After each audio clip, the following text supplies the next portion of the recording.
HSC 2026 batch. তোমরা যারা আছো তোমরা সবাই নতুন নতুন এইচএসসি লাইফে এসেছো। এই এইচএসসি লাইফ তোমাদের কাছে অনেকটা স্বর্গের মতো মনে হয় কারো কাছে। কেন? কারণ হচ্ছে তোমরা ভাবো যে এই লাইফে এসেছি, এখন শুধু চিল আর চিল করব, চিল আর বক পাখি দেখে বেড়াবো, হয়তো বা প্রিয়তমার খোঁজে আমরা ঘুরে বেড়াবো।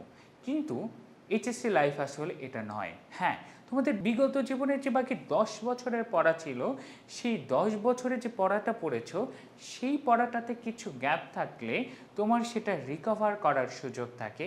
কিন্তু এই এইচএসসি লাইফ তোমাদের জীবনের এমন একটা জায়গা, তুমি লাইফে কোথায় যাবে, কি করবে, সব কিছু এইচএসসি পরীক্ষা এবং তারপরে যে অ্যাডমিশন আসবে সেটা নির্ধারণ করে দিবে। তাহলে এই লাইফটা আসলে চিল করার লাইফ নয়। এই 2টা বছর তোমাদের জীবনের লক্ষ্যকে একদম নির্ধারিত করে দেওয়ার সময়। তাহলে তুমি এই 2টা বছরে কি করবে এবং অ্যাডমিশন জিনিসটাই কি? দেখো, প্রতি বছর তোমাদের এইচএসসি পরীক্ষার পরে বিভিন্ন বিশ্ববিদ্যালয়ে ভর্তি পরীক্ষা অনুষ্ঠিত হয়। তুমি এখন থেকে অনেকে স্বপ্ন দেখো, আমি ডাক্তার হব, তোমাকে মেডিকেলে পরীক্ষা দিতে হবে। আমি ইঞ্জিনিয়ার হব, তোমাকে বুয়েটে কিংবা কোথায় বলো থেকে সিকেরুয়েটে, অর্থাৎ কোথায় আরও যে তোমার ইঞ্জিনিয়ারিং ইউনিভার্সিটিগুলো আছে বা বিজ্ঞান ও প্রযুক্তি বিশ্ববিদ্যালয়গুলোর জন্য তোমাকে গুচ্ছে পরীক্ষা দিবে ঢাকা বিশ্ববিদ্যালয় আছে। যারা আর্টস এবং কমার্সের আছো তাদের অনেকের কাছে ঢাকা বিশ্ববিদ্যালয় হটস্পট, তাই না? তো এই যে পুরো বিষয়টা আছে, তোমাকে একটা নির্ধারিত বিশ্ববিদ্যালয়ে একটা নির্ধারিত সাবজেক্টে গিয়ে নিজের বাকি জীবনের এইমটা পূরণ করতে হবে। এবং এই এইমটা তুমি পূরণ করতে পারবে কিভাবে? এই 2 বছরের পড়াশোনা দিয়ে। অনেকেই বলে এখন কষ্ট করি, শেষ 6 মাস টানা পড়ব, কিন্তু সম্ভব নয়।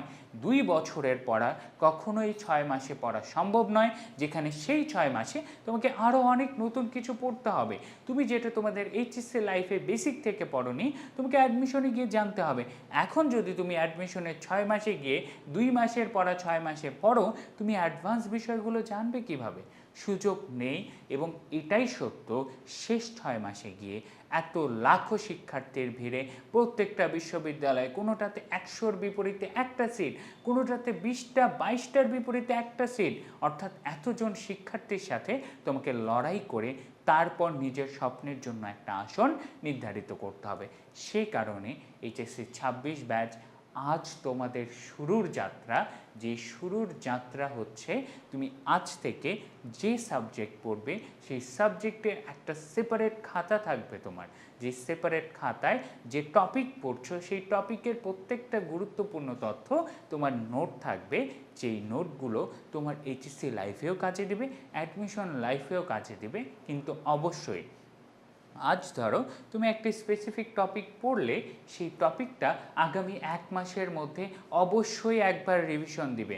তাহলে শুধু টপিক নোট করে স্পেসিফিক তথ্য আলাদা করে পড়া নয়, টানা 1 মাসের ডিফারেন্সের মধ্যে সেই টপিকটাকে রিভিশনে রাখতে হবে। এবং প্রত্যেকটা সাবজেক্টের প্রত্যেকটা টপিককে এরকম কন্টিনিউয়াস রিভিশনে রাখতে রাখতে যেন তোমার অ্যাডমিশন পরীক্ষার সময়ে গিয়ে সব পড়া তোমার মনে থাকে এবং নতুন কিছু তথ্য জেনে তুমি অবশ্যই নিজের স্বপ্নের বিশ্ববিদ্যালয়ে চান্স পাবে। মনে রাখবে, মেধাবীরা কখনো বিশ্ববিদ্যালয়ে চান্স পায় না, বিশ্ববিদ্যালয়ে চান্স পায় সফল পরিশ্রমীরা। এবং এই সফল পরিশ্রম তোমাকে করতে হবে আগামী 2 বছর। এবং এই জার্নিতে তোমার সাথে পাবে আই এডুকেশন এবং আই এডুকেশনের পুরো টিমকে। তোমাদের এই জার্নির আরও তথ্য জানতে আই এডুকেশন পেজকে ফলো দিয়ে রাখো, আই এডুকেশনের ইউটিউব চ্যানেলটিকে সাবস্ক্রাইব করে রাখো এবং একই সাথে নিচে কমেন্টে দেওয়া লিঙ্কের গ্রুপে তোমরা জয়েন হয়ে যাও। আজ থেকে জার্নি শুরু এবং এই জার্নির শেষ হবে বিশ্ববিদ্যালয়ে চান্স পেয়ে একটা হাসি মুখে।